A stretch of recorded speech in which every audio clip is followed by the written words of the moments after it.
वनुसल्ली वनुसल्लिमु अला रसूलिहिल करीम अम्मा बाद फ़अऊज़ु बिल्लाहि मिनश शैतानिर रजीम बिस्मिल्लाहिर रहमानिर रहीम युख़ादिऊना अल्लाह वल्लज़ीना आमनू वमा यख़दऊना इल्ला अनफुसहुम वमा यशऊरून फ़ी क़ुलूबिहिम मरदुन फ़ज़ादहुमुल्लाहु मरदा वलहुम अज़ाबुन अलीमुम बिमा कानू यकज़िबून। सदक़ल्लाहुल अज़ीम। मैंने आपके सामने सूरतुल बक़रा की 9वीं और 10वीं आयत की तिलावत की है।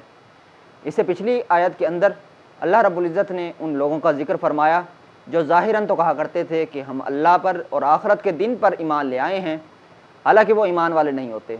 यानी उनका जो अंदरून है, जो उनका दिल है, वो उनके बैरून यानी जो उनका ज़ाहिर है उसके बरअक्स है। वो किस तरह बरअक्स है कि दिल से तो काफिर हैं लेकिन ऊपर ऊपर से कहते हैं कि हम ईमान ले आए, यानी मुनाफिकों का अल्लाह रब्बुल इज़्ज़त ने ज़िक्र फरमाया। इस आयत के अंदर अल्लाह अब मुनाफिकों के हीले बहानों को ज़िक्र फरमा रहा है। अल्लाह फरमाता है कि युख़ादिऊन अल्लाह, वो अल्लाह को धोखा देना चाहते हैं, वल्लज़ीना आमनू, और उन लोगों को जो ईमान लाए। तो यहाँ पर धोखा जो दिया जा रहा है, धोखा का माना दिया जा रहा है, हालांकि अल्लाह को तो धोखा नहीं दिया जा सकता। तो अल्लाह रब्बुल इज़्ज़त ने यहाँ पर यह क्यों फरमाया कि युख़ादिऊन अल्लाह?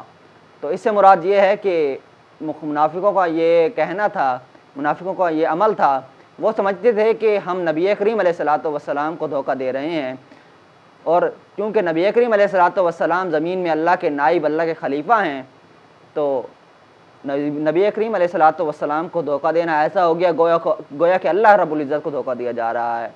और फिर अल्लाह रब्बुल इज़्ज़त ने यहाँ पर यह भी फरमाया कि वल्लज़ीना आमनू, और उन लोगों को धोखा देना चाहते हैं जो ईमान लाए।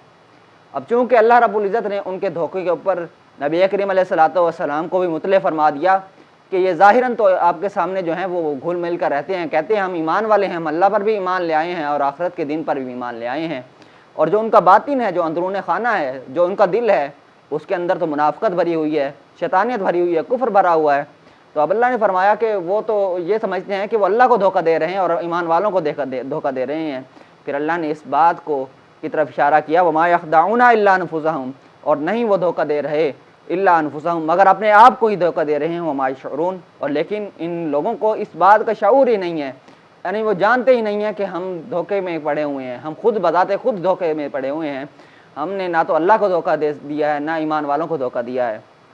तो अब अल्लाह मज़ीद फरमाता है फ़ी क़ुलूबिहिम मरदुन, उनके दिलों में मर्ज़ है, फ़ज़ादहुमुल्लाहु मरदा, बस अल्लाह ने उनके मर्ज़ को और बढ़ा दिया, वलहुम अज़ाबुन अलीम, और उनके लिए दर्दनाक अज़ाब है, बिमा कानू यकज़िबून, बवजह इसके कि उन्होंने झुठलाया। तो अब अल्लाह ने फरमाया कि उनके दिलों में मर्ज़ है। किस बात का मर्ज़ है?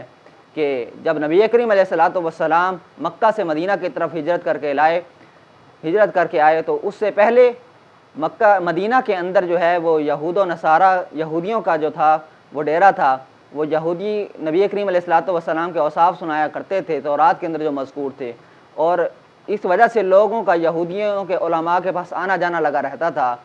तो जब नबी करीम अलैहिस्सलातु वस्सलाम मक्का से मदीना की तरफ हिजरत करके आए तो उनके अंदर एक हसद पैदा हो गया। वो हसद किस वजह से पैदा हुआ कि लोगों उनके पास आना छोड़ दिया लोगों ने, और लोग जो है नबी करीम अलैहिस्सलातु वस्सलाम के पास जाया करते थे।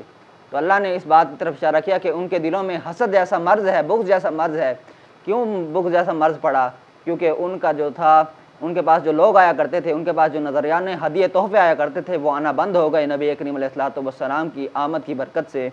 तो अल्लाह ने फरमाया उनके दिलों में अब ये मर्ज़ पैदा हो गया, बुग़्ज़ जैसा मर्ज़ पैदा हो गया, हसद जैसा मर्ज़ पैदा हो गया।